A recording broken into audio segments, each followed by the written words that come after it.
we are doing our panel discussion, which is going to be really excellent. We have an amazing panel here with us today. We have Shelly, Hillary, Casey, and Christina. I will allow them all to introduce themselves, but before I hand it over for that to happen, just so everyone's aware, you'll remain muted for this session, but we very much encourage you to enter questions, if you have any, into the Q&A box that's at the bottom of your screen. We will have time, since it's a panel today, to answer any of those questions, so we'd love for your feedback on that. And just so everyone's aware, this session is being recorded. It will be uploaded to our network partner YouTube channel. You'll get a link to that in an email post-session. So look out for that, and you can share this with your colleagues or other organizations as well. So with that being said, I will go ahead and we'll start some intros. So I'll start with Christina, since she's the first on my screen there. Hi guys, I'm Christina. I'm the Director of Operations at the MSPCA at Nevins Farm. Coming up on 10 years here. We are a 4-shelter system, so we have a few other locations across Massachusetts. And what's unique about us, we have cats, dogs, small animals here. What's unique about my location in particular is we also have a farm animal program. So, and most of the farm animals come through law enforcement, because we have a law enforcement department across the organization. So we're also doing open adoptions of like horses, goats, chickens, sometimes cows, so like all sorts of farm animals. So it's if you have farm animals and have specific questions about how this applies to that, like feel free to check in with me later. And just to give you some numbers, we organizationally did about 10,000 adoptions last year, but just this location alone was a little shy of 3,000. So just to give you some scale. Wonderful. Thank you, Christina. I'll go ahead and pass it over to Casey to do a little intro as well. Hi, so I'm Casey Schwartzer. I am from Lampasas, Texas, which is about 60 miles north of Austin. So really small town, you'd blink and miss us. Our shelter has only been here for 16 years. I started it 16 years ago. It was the first one in our county.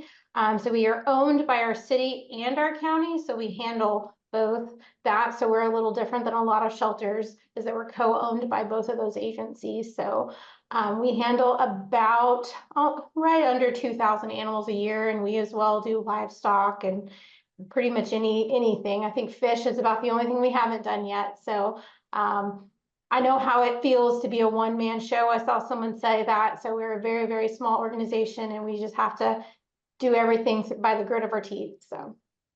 Yeah, absolutely. So excited to have you here today, Casey. I will now go ahead and pass it over to Shelly.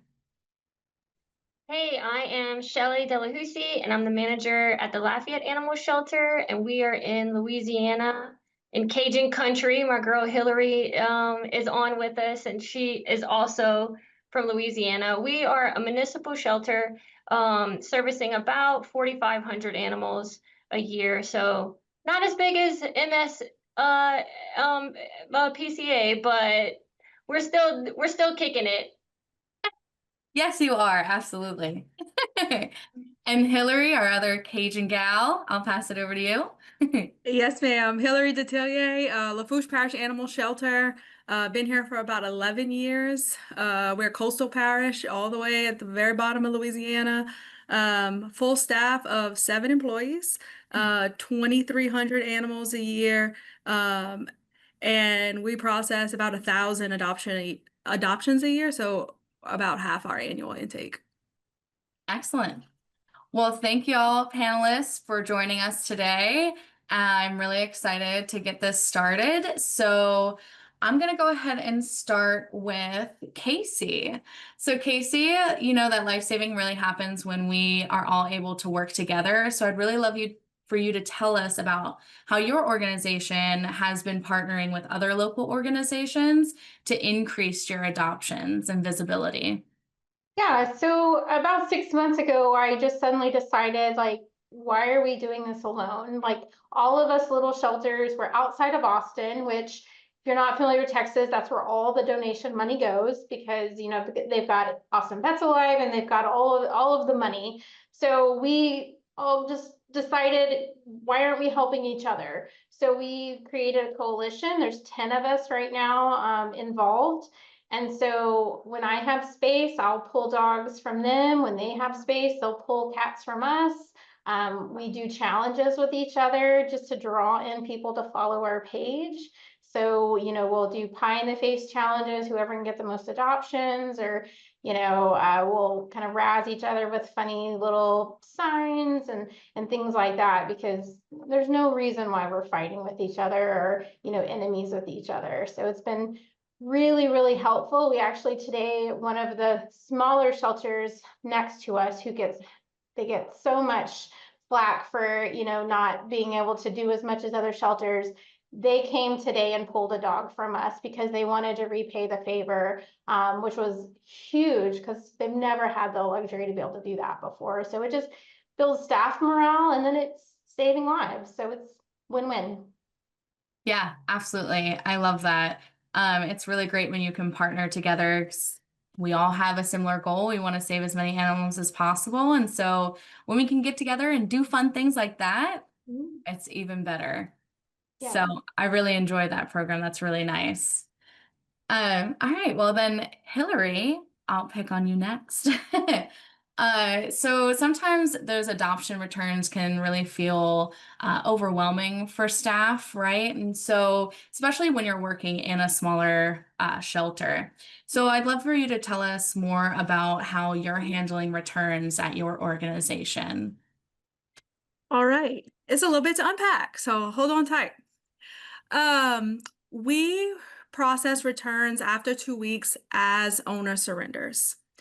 And so our owner surrender process looks like you come into our shelter, you're filling out the form, giving us all the information you can about the animal. We are going to turn around. We're going to start vaccines on the animal. We're going to take a picture. We're going to get to know everything we can about that pet in that time frame. We call that a pre-intake appointment. That pet goes back with the owner, who becomes the foster. And that's our normal owner surrender process. We've been doing that for about 3 years now. It's life-changing, and I think everyone should try it, okay? But also, that's how we handle returns as well. If it's not an immediate return, that where it's just not a good fit in the home, or something, you know, happens where pets don't get along or humans don't get along, after 2 weeks, it becomes a owner surrender process. And most people are very thankful for that. They've now made a connection with the pet. Like, they've formed a bond with that pet. So they, the majority of the time, don't want to see that pet go back and sit in a kennel at the shelter. They just know that there's a better fit out there for that pet than this home. And so we see it as our job to step in and help them along the way. Yeah, absolutely. And I think that's really intuitive. You're kind of being proactive versus reactive to those returns, and also looking at it from a different lens. I really enjoy that. And I think that post-adoption process is really important. So I'll pass this now to Shelly to tell us a little bit more about that post-adoption process. So client service in the shelter doesn't usually end when the adopter walks out the door, right? So can you tell us a little bit more about how you follow up with adopters and make your community aware of the successful adoptions that you do have?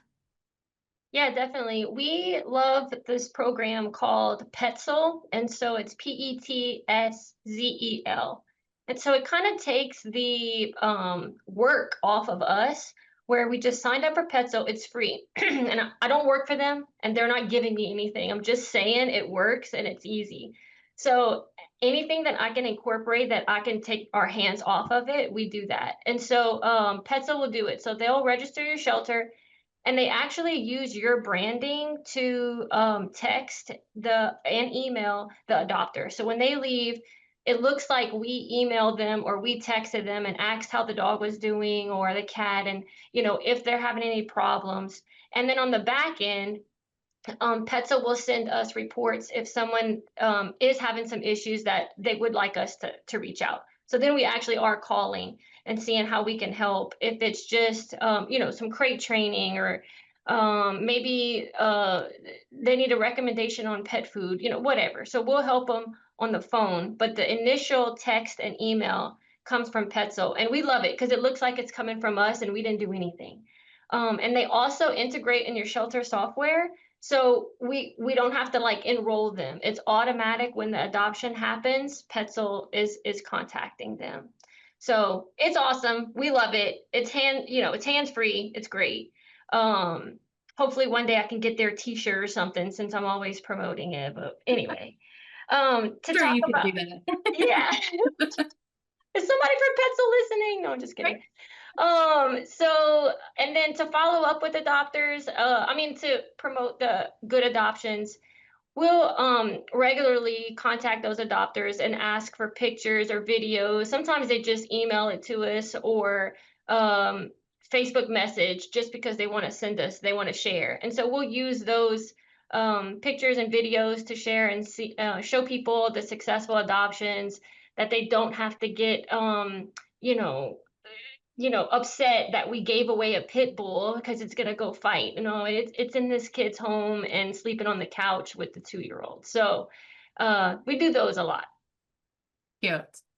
If anyone has also additional post-adoption follow-up processes, specifically you, Christina, as well, since you do so many adoptions, if you have found a lot of success in those post-adoption follow-ups, what that looks like. Yeah, ours is quite similar. It's a different program. We use Chameleon for our shelter software, which there's a lot of feelings about Chameleon, and but we've made it work for us in a lot of ways. So we've been able to like do a lot of the automated emails directly through Chameleon. And that include like, so, they get an email like the night of that includes the pet's medical records, some basic information about like free trials for insurance, and just, the things they want right away. And then we have another one that's scheduled for, I don't know the exact date, but like a week out, that has a little bit more information, like, oh, you have a post-adoption concern, here's a form to fill out. So it goes right to our team. And then, so we have scheduled follow-ups that include a little bit of different information depending on when. So we're not overloading them, but we're making sure they get things like the medical records. They have access to get back in touch with us if they have any concerns, either behavioral, medical, whatever it is.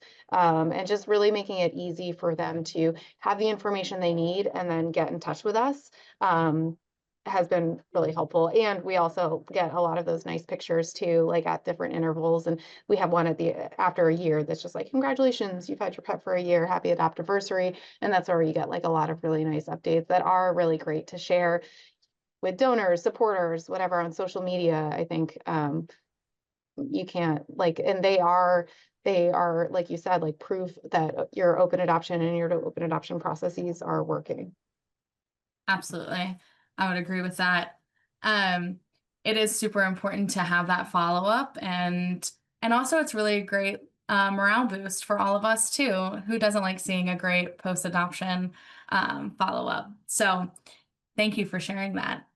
I will pass it back to Casey. So you've been working extensively with community engagement and public relations. What strategies have been most effective in changing public perception about adopting from shelters? In the very beginning, I didn't like sharing anything negative or anything scary to the public. I felt like we could deal with that internally. And I see that was a huge mistake now, because it divided our community and the shelter into, two separate things. And that's not the way it's supposed to be. We, to be no kill, our community has to be there. So we really just opened up the door, and sometimes it's ugly, sometimes it's, scary, and it causes turmoil. But when we're open and we're honest and we're talking it out with our community, we've seen a huge jump in our support. I joke that last Christmas was the first time ever in the 16 years that somebody brought us cookies rather than just bringing the dog stuff. And we all cried because we were like, they remembered, and so it was really scary in the beginning, but really just being open and honest and, explaining the situation to your community made a big difference. We don't red light it all the time. Like, we're not always just screaming wolf.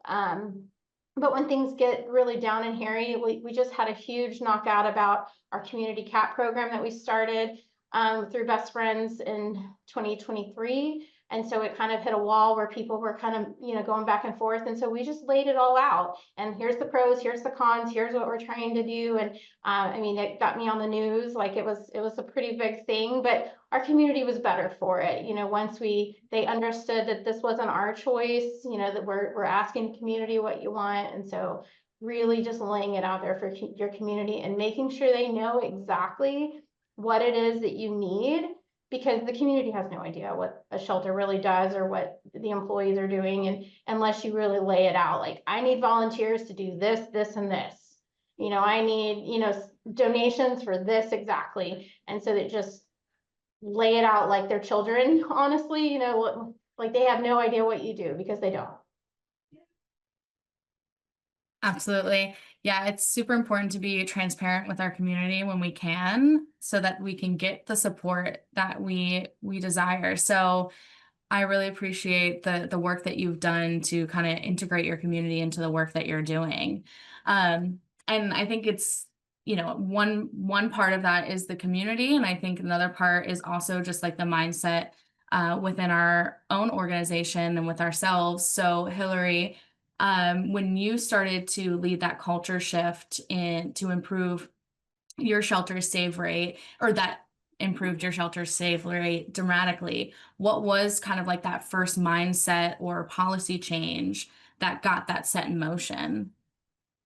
Yeah, so I mean, definitely just echo everything that Casey said about being super transparent with your community. Let them know that the solution only lies in their hands. They know there's nothing that my 7 staff members can do 365 days a year that's gonna make my community no kill. There's just nothing. There's no amount of hours that they could work that's gonna make that happen. It has to fall back on the community. And I think that starts obviously like within your shelter. You know, with my small staff, a lot of times it's the same people answering the phone, doing owner surrenders, you know, processing adoptions. And so to shift back and forth from one role to another is tough. But we have to roll out the red carpet every single time for adopters, you know, because those people, especially in these smaller rural communities, those people know people who know people who know people, right? And those are the adopters that are going to come in and save you when things get hairy, and when you say, you know, hey, it's time to waive fees or do what we got to do to get these animals pushed out of here. Absolutely. Yeah, that is, you know, it's a unique experience, especially for your shelter. But I do think that, you know, a lot of organizations see where they kind of have to make that mind shift, whether they're in a small community or sometimes that larger community, to open adoptions up. I'll kind of pass it to Christina as well, because I know that in, you know, the Northeast, we can see that open adoptions may not always be the first thing in all the shelters, but you're kind of protecting, well, not protecting, you guys are promoting a lot of that open adoption. So if you want to talk about your community. Yeah.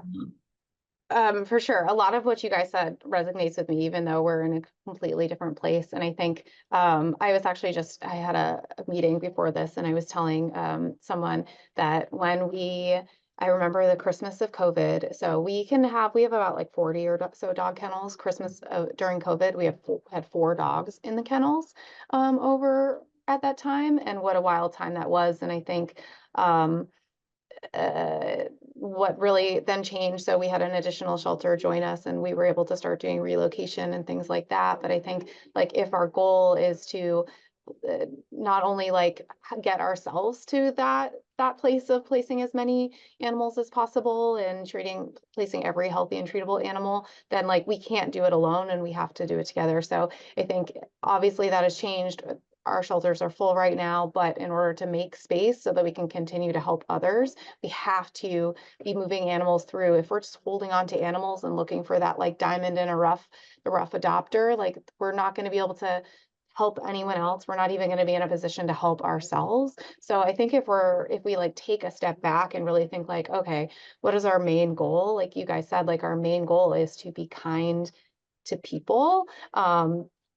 And just, if we're treating people with kindness, they're going to surprise us time and time again. And I think that there's listen, there's like plenty of times we adopt out an animal to somebody that I'm like, you know what, I don't want to be friends with that person.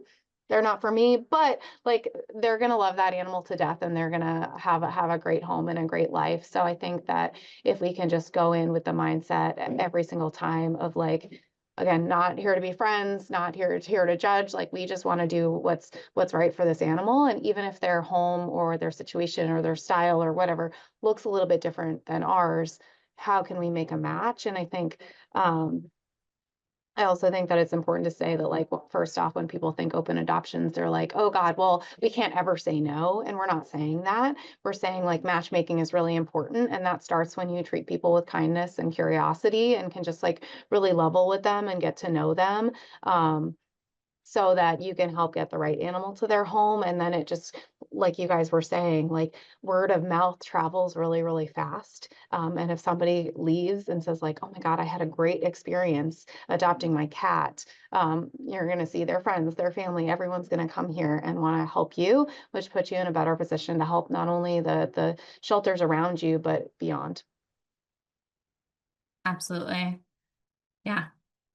Does the rest of the panel, do you have any, like, I know that sometimes that mind shift maybe didn't even start with yourself at first. If maybe anyone has any experience where you kind of had to open your mind or help somebody, one of your colleagues open their mind to open adoption. I'd love to hear some, like maybe some personal stories of some challenges you maybe have gone through.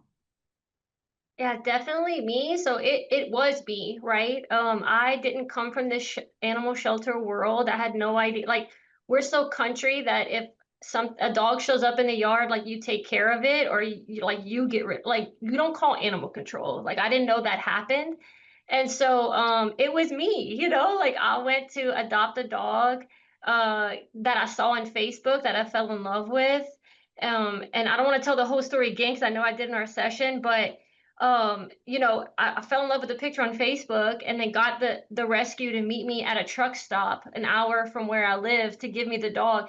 And I know that rescue was just like, what? Or what is she doing? But that's exactly the type of story that I use all the time for new staff or our staff here that starts to kind of pull back a little bit on doing adoptions. Like, hey, it was me. Like, you just give the dogs to the people. Like, just like Christina said, we're like, who are we to judge? Like, we don't know other people's lives. We don't know what they can or cannot handle. Just having those conversations to see, a good match, but then also like trusting that that person is there to help you because they really are. And then, just going out on a limb and letting them have a dog. Because look at me, they let me have that one, and now I'm running this shelter. And like, what? I didn't even know this was here. I feel like so, oh, go ahead, Oh, I was Christina. just gonna say, like, Yeah. I have like so many of similar stories.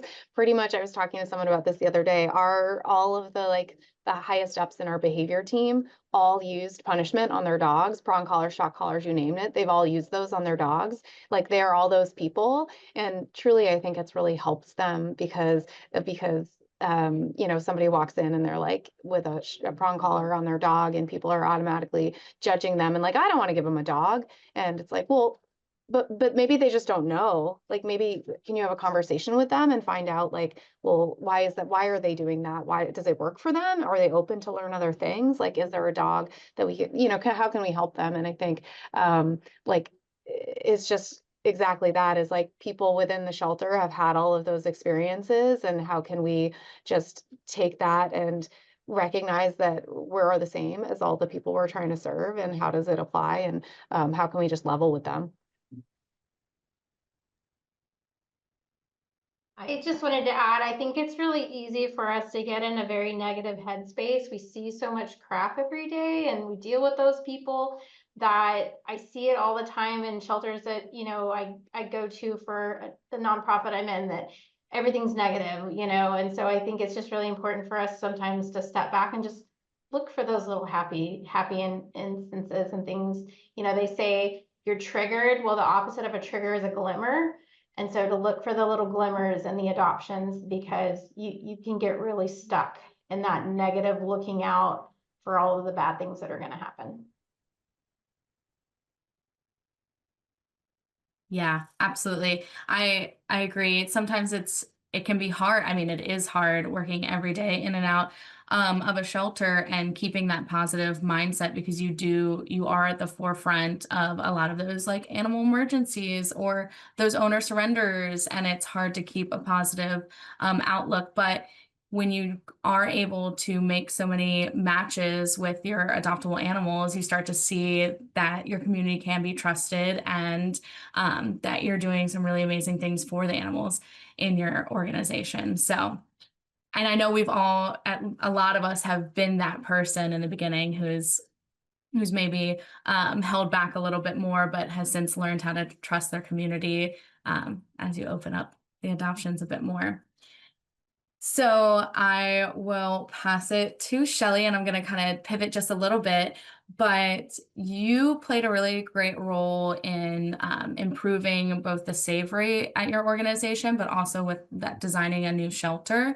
So I'm really interested to know if there's anything about like the physical environment that was able to influence your ability to have more accessible adoptions and like a welcoming adoption process as well. Yeah, for sure. So the building doesn't save animals. And we were doing that at our old facility. We were very fortunate that the administration at that time kind of dangled the carrot in front of us, like, if you get no kill, we'll get you a new shelter. But it was because, the mayor at the time said this. He said, I don't want to build a new building for you guys to just euthanize everything. So we were like, bet, so we went to work and we were no kill in our old facility.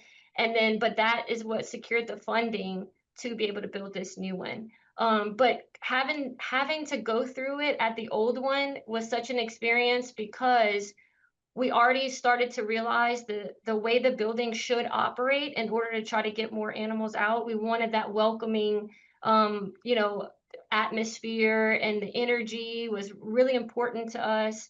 The culture of our organization also changed. So it was a lot of changes at once, but now the building reflects the good work that we're doing inside. And so, we did work with the shelter planner. I have to say, if you're going to build a shelter, please work with an actual shelter planner, not somebody that builds houses or vet clinics or anything, like animal shelters, because I mean, they really know what to do. The efficiency of our floor plan is my favorite part about this building. Like, yeah, it's pretty, but it's the efficiency of the way animals move and people move through our facility. And also, like you said, it's aesthetically pleasing. It's nice. Like, we bougie in Lafayette, but we still getting the animals out, and that's what counts. Absolutely. And what you said as well is that the building doesn't always determine the adoptions, right? And so I'm sure a lot of us here are, still doing amazing adoptions. And it's just about taking what you do have and optimizing that.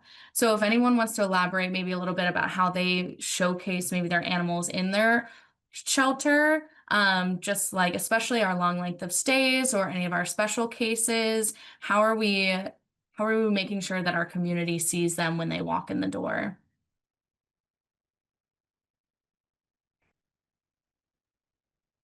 I can go. Yeah, we've done a number of things over the years.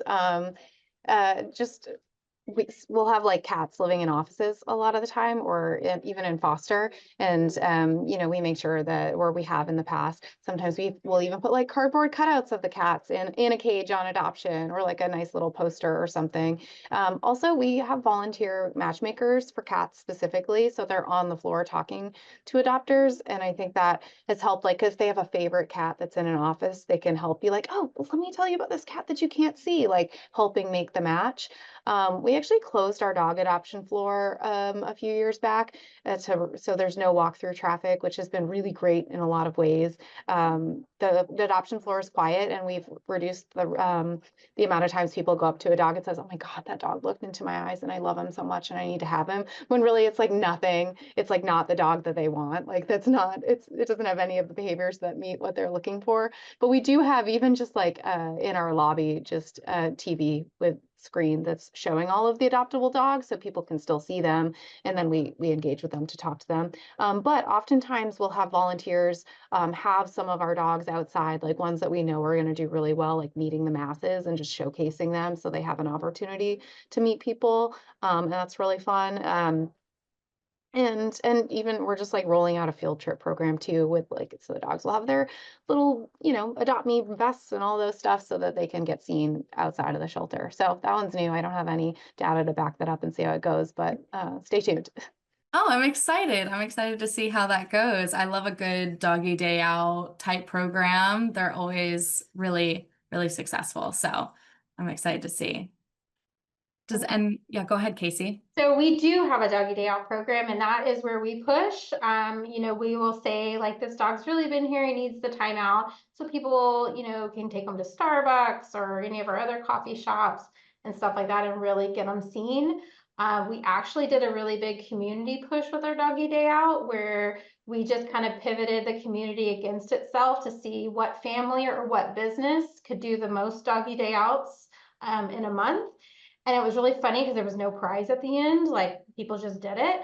But we were averaging like 10 to 15 doggy day outs a day. And, people would come, and kids groups would come, and we'd have 10, 15 dogs just all out in the front walking, and people could see that shelter dogs aren't bad. And so just really pushing them, because we also don't allow the public into our dog kennel. It's just too stressful for our dogs for that. So we just really push it with dogs in the public, getting them out, getting them seen, challenge your community to do your photos for you, like post photos of them on their doggy day outs, and share all of that. And so that was a really big push within our community. Excellent. I love that.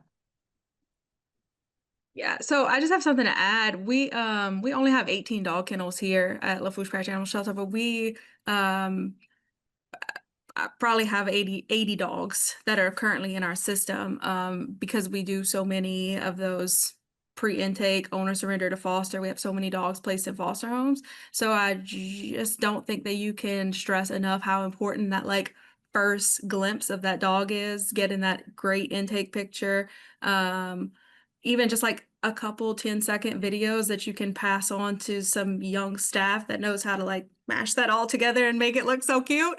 That's how we get most of our adoption inquiries, is social media. Yeah, social media is such an incredible tool to use for adoptions, and nowadays, if you're struggling even on creating bios fast enough or things like that, there's always going to be a volunteer that can help you. There's now AI assistants that can help.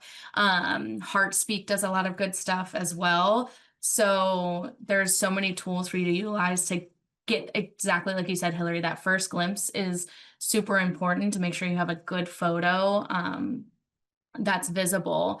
I know I've seen at a shelter before that for any dogs that maybe don't do well, don't have a good kennel presence, they'll put a little QR code on the kennel that you can scan, and you'll watch a video of them playing outside or being with somebody. Just gives them a different view of maybe what they're looking, if you do have your community walk through. But speaking of some behavioral challenges, how does your matchmaking work in that regard, with your staff making connections with maybe some of your harder to place animals, whether that be because of behavior or medical? Any advice or thoughts on that? We rely a lot on fosters for that kind of stuff. So if we can get a dog that we know is not presenting well in the kennel, or just like little quirky things, we have like this group of fosters that is perfect for that. And so we'll try to put them in a foster home, because again, you're going to learn more in a home than you are at the shelter. I've seen it go both ways. I've had dogs that were perfect at home and a nutcase over here, or they're great over here, then you get home, you're like, what happened? You know, so it goes both ways, but you just learn so much more in a foster home. And so that's what we try to do. We try to get them into foster homes so we could try to get those videos, and then we know more about them.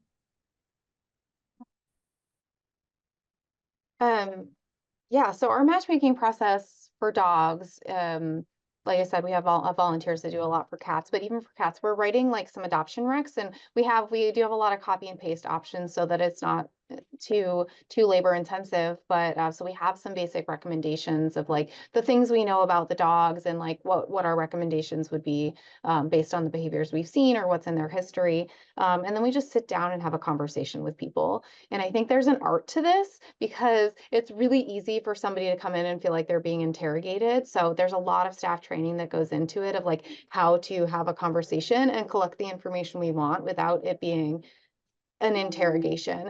Because I think people know when you're not genuinely curious, but if you're like genuinely trying to get to know with them and connect with them and not passing judgment, you're gonna find out so much about what somebody's life's like and what their expectations are in a dog. And then we know the dogs and we can help make suggestions and have them meet. It's really exciting when we do that, and staff love it too when they're like, oh yes, I got the right match. But when somebody goes out and meets that dog and is like, oh my God, you made a great suggestion, I love this dog, like that's really fulfilling. So I think the matchmaking process is great. And like I said, there's a lot of yeah, just not being curious is all I can say. If you haven't watched Ted Lasso, watch Ted Lasso and just be curious. I love that.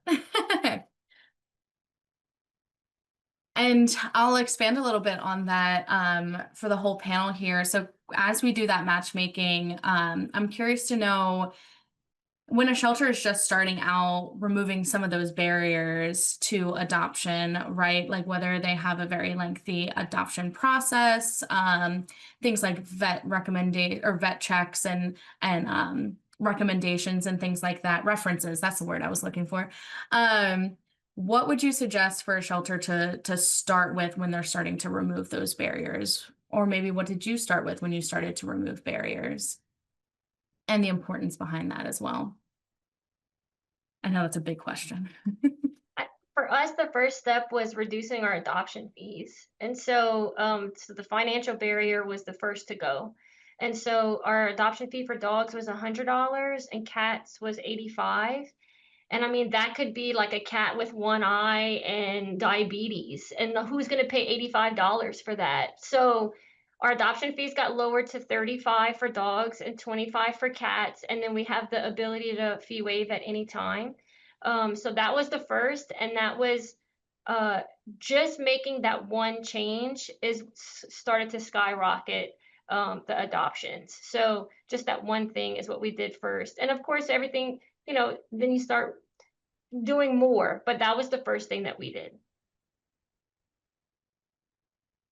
I am of the different opinion. I just say get rid of them all and then add back what you need. Because, you know, if you've been doing this for as long as I have, you know, like I've been in animal control for 18 years, it used to be so mandated, so just law, black and white, you know, or whatever. So we had all of this in place, and really, I mean, who puts references on there that are going to say bad things about them? You know, nobody. And we were joking, we were tearing up old contracts and we had adoption applications attached to all of them. And I'm like looking at these and it's like, fail to complete adoption contract, I mean, it was like we had all of these applications and nothing changed. Like we had way more fails to complete their adoption contracts then than we do now. So I say change is hard, so just do it like a Band-Aid and take them all off and then add it back in as you need it. Yeah, so I've been at the MSPCA the whole time I've been in animal welfare, and like when I started here, we were like, yeah, we're open adoptions.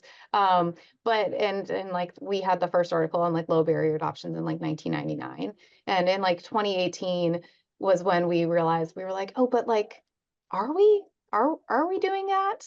So we took some time to kind of like define one, what are the barriers that we see, and what's our answer? Because we were also getting, it was really inconsistent across like our different locations, our different shelters, but also just across our staff. For example, like this is a little one, but like for small animal cages, like someone wants to adopt a guinea pig, and we'd be like, yeah, we don't require pictures. We just have to have a conversation with people. And if they have a picture, that's great. Like, and we can ask for a picture if we, really need it or whatever.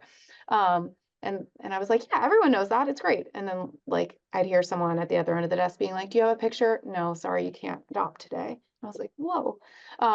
So we took some time to really define like what are the barriers that we see consistently, and what do we think about those? Like, how would we handle those different situations? We have a document, I can put it in the chat right now. And it's just some of the ones that we identified. And so that we have something like a living, breathing document that we can update and change and refer back to.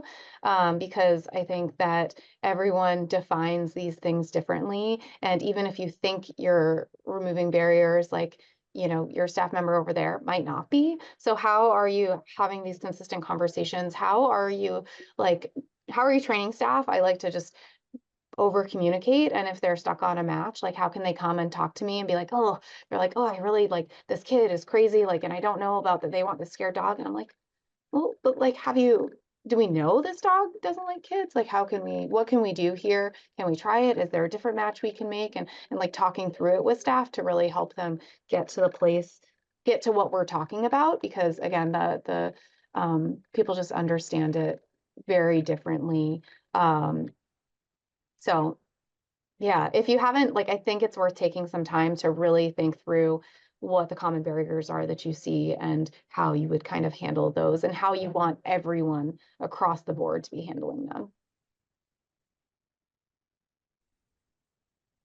Yeah, love that, Christina. And I really like what Casey said about like just take away everything and then, add back what you need. We are very much like that here. And it's easy with my small staff that they know like if we're gonna deny someone adoption or have a conversation about that, like it's so serious that they're gonna have to talk, like they're gonna have to come to me about it. Like they just can't, they can't just say, oh, okay, we can't give you a dog today or whatever. Um, and I kind of have a funny story to share. I've been here for 11 years. So before that, it was about 2014. I was working at Companion Animal Alliance in Baton Rouge. I was a ripe age of 20 years old. I was in college, lived in an apartment, had multiple dogs living in the apartment with me, and they had hired me as an adoption counselor. And we had this group called Target Zero come in, and I remember being like, so I'm not adopting out a dog to somebody who has an intact dog at home. You're not gonna get me to do that. I am never gonna. And like, isn't that funny that like, things just change and evolve, and here we are. And I wouldn't even think twice. Like, why wouldn't we give our neutered dog to someone who has an intact dog at home? That changes nothing for me. Why wouldn't I give my dog that can be walked on a leash to someone who doesn't have a fence? Like that, send them home. Absolutely. I think that goes a lot to resources. Shelley, I'll pass that to you. Yeah. Yeah, I wanted Hillary to tell her shrimp story. Yes, I love that story. I agree. Do it, Hill. So we were waiving adoption fees. No adoption fee, just come in and we need to move some dogs. And this older gentleman came in and he had 2-gallon Ziploc bags of frozen shrimp, and he was like, hey, I need to get me a dog and I brought this for y'all. Like the most Louisiana thing ever. And the first thing I said was, can someone please take out their phone and record this, because nobody's going to believe me that this actually happened. Like we're getting a shrimp fry tonight. The amazing things that can happen when you start trusting your community and saying yes, and starting with yes instead of no. Yes, I'll take that shrimp for a dog in my shelter. Absolutely. I'm going to eat well tonight. That's good. But yeah, I think a lot of what you said, Hillary, is a lot of those resources that we need to sometimes remind ourselves that our community may not have for their own personal animals, and we have to remember what it is that we contribute to the community so that we're like kind of on that same level. So if you're asking for veterinary checks, making sure that you're offering microchip clinics or vaccine clinics, that you have low cost spay neuter options, things like that, because otherwise, if you don't have access to it, your community doesn't either, right? So it's more so about making sure that we're caring for all the animals in our community and that they're getting those resources. So kind of on that as well, how are we, this is for the whole panel as well, how can shelters ensure that accessibility efforts create lasting relationships with adopters beyond that initial adoption? So kind of like, how are your resources influencing your, or like aiding your community just beyond the adoption?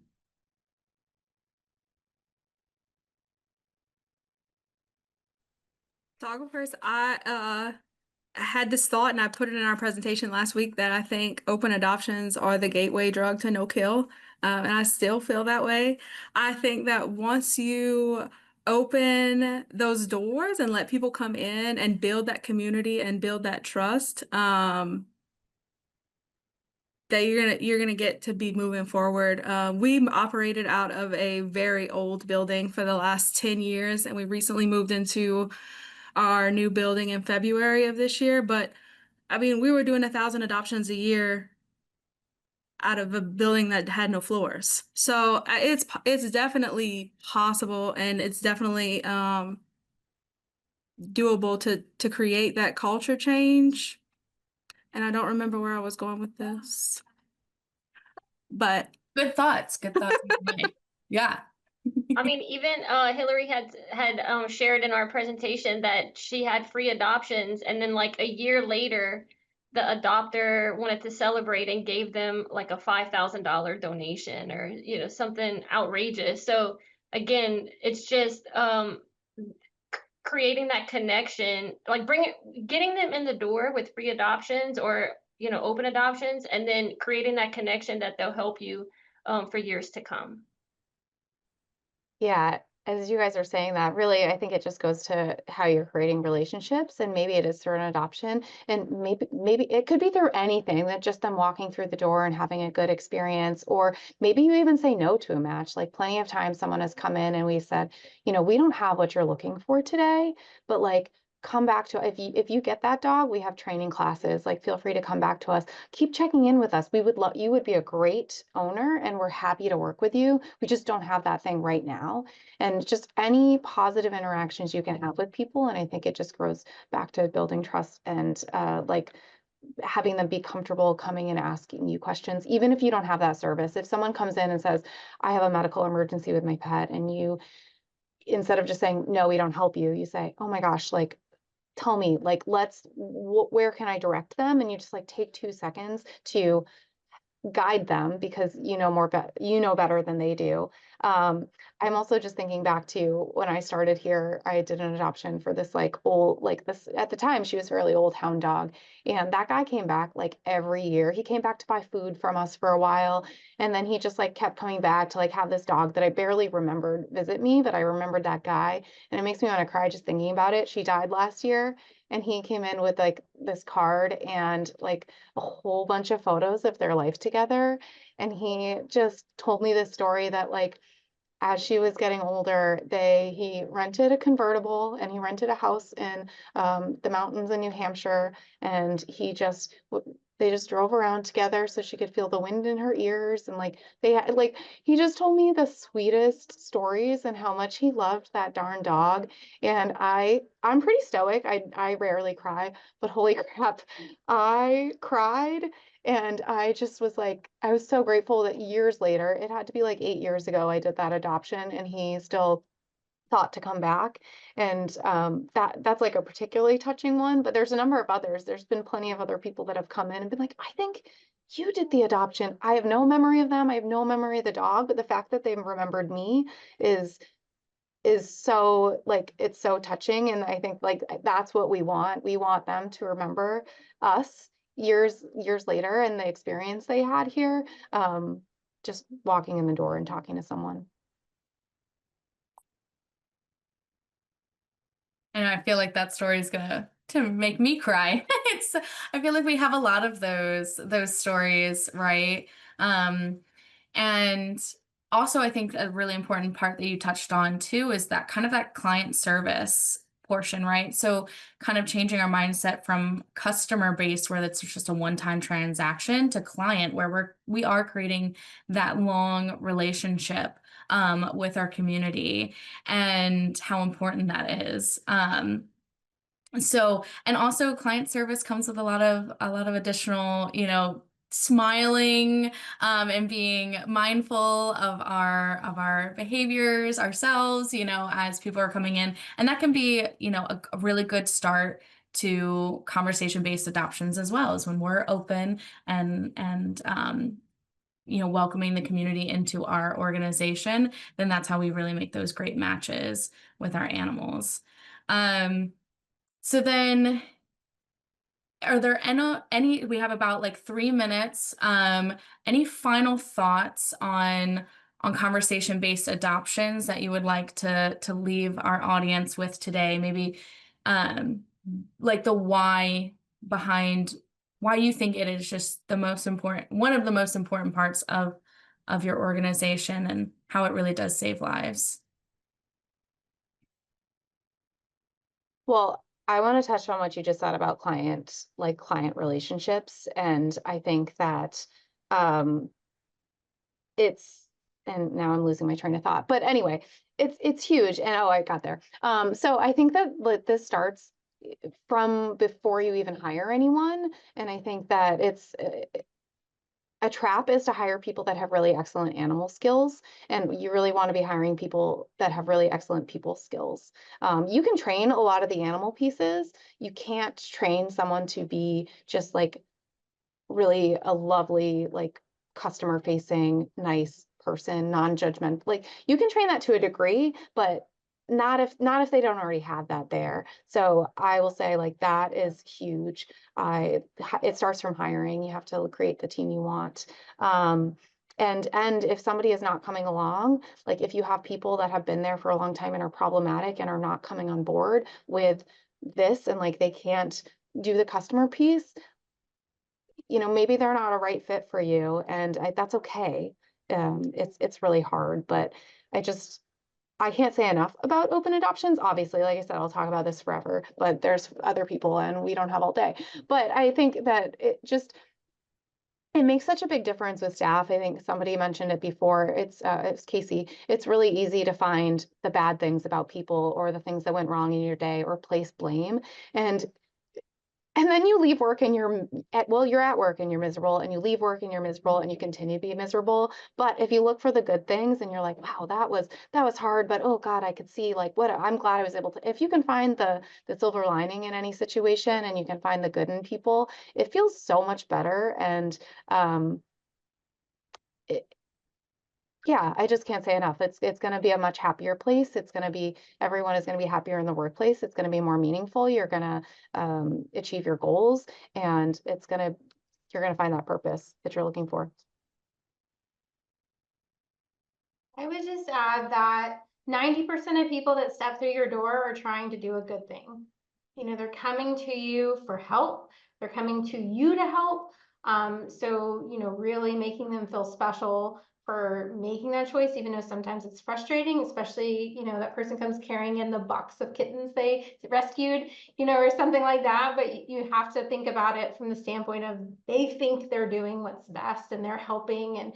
And so giving them any type of direction of how to do it versus just saying no or ending the conversation, pointing them to where they can help or, what can be done. It's just huge, making that step towards making your community appreciate you a little bit more. Very well said. Yeah, so I think this is just my final thought, and I remind myself of this often, and I remind my staff of this often, is to let people be the expert on their own lives. Because, when I'm 75 years old, I really dare someone to tell me that I can't adopt that 50-pound pit bull. Like, I really dare them because that's not going to happen, right? So let people be the expert on their own lives, guide them in the right direction, have a conversation. But that at the end of it, they're the ones who have to take the animal home. So And I think I'll just add, you always need to think of the alternative too. And so the alternative to not doing open adoptions is we're going to hang on to these animals for what? You know, like and the longer they sit, usually the worse the behaviors get, disease, all the things. So just like Casey said, just like everyone said, the people are there to help. And so letting them help you is going to help the animals, but also your community. Absolutely. Well, round of applause for my panelists today. Wonderful information. I am so thankful that you all joined us today. And if anyone has any questions for any of our panelists, feel free to reach out to us about that, or would like to connect with them on any of the information they share today. So just to finish out today's session, what you'll see next is, of course, an email from us. It'll have a Trello board full of resources that you're able to access. And then we'll have that recording of the session uploaded to our network partner YouTube channel, which we'll have a link for in the email. And then we'll have some information about our Dog Lifesaving Fundamentals course. It's a scholarship and a grant. So there will be a way for you to apply for that. And it's a really amazing opportunity. So highly recommend doing that. We have yet another series starting next week, but it is our final series, and it will be on a community approach to managed intake. We're going to start with a lovely panel, so switching it up a little bit, and it will be same place, same time, but September 24th, and we look forward to seeing y'all there. And of course, if you're not a network partner already, feel free to sign up for that. You'll get more opportunities for grants and connections with organizations that are similar to yours.